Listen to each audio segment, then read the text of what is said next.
दोस्तों, ध्यान का वीडियो YouTube में भरे पड़े, लेकिन फिर भी आपका ध्यान नहीं लग रहा। आप ध्यान में नहीं उतर पा रहे। आज मैं ध्यान की ऐसी ट्रिक बताऊंगा जिससे ध्यान का ABCD भी नहीं मालूम, फिर भी उसका ध्यान हो जाएगा। वो कौन सी ट्रिक है जो किसी किताब में नहीं लिखी हुई और ना कोई आपको बता पाया है। ध्यान से सुनिए। मैं एक दिन आंगन में खटिया बिछा कर लेटा हुआ था और खुले आसमान की ओर देख रहा था। मैंने अनुभव किया कि खुले आसमान में देखने से मन शांत हो रहा है, माने मैं ध्यान में जा रहा हूँ। मैंने देखा कि खुले आसमान में देखने से विचार शून्य हो रहे हैं।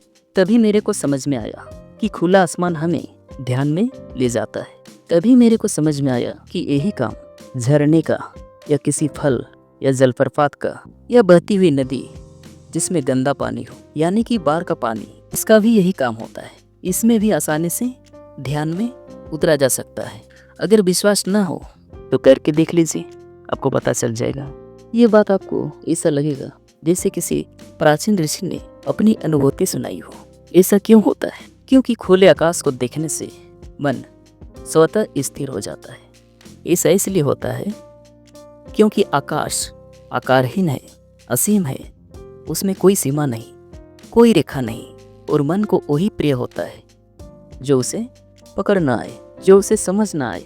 जब हम खुले आकाश की ओर देखते हैं तो बाहर कोई फोटो नहीं होता, कोई इमेज नहीं होती जिससे मन जुड़ सके, न कोई चेहरा, न कोई वस्तु। इससे मन विचारों की श्रृंखला तोड़ देता है।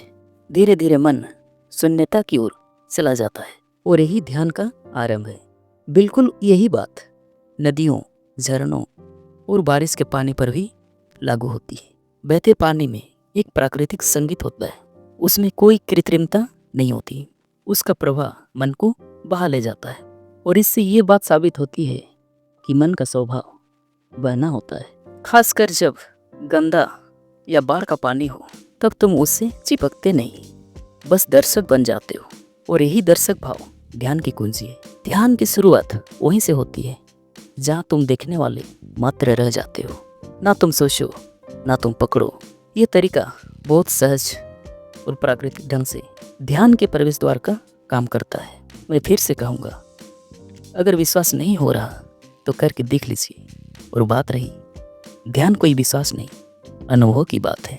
दोस्तों, लास्ट में मैं यही कहूँगा, बने रहिएगा, जुड़े रहिएगा ऐसे ही प्रैक्टिकल नॉलेज पाने के लिए, और चैनल को सब्सक्राइब जरूर कीजिएगा।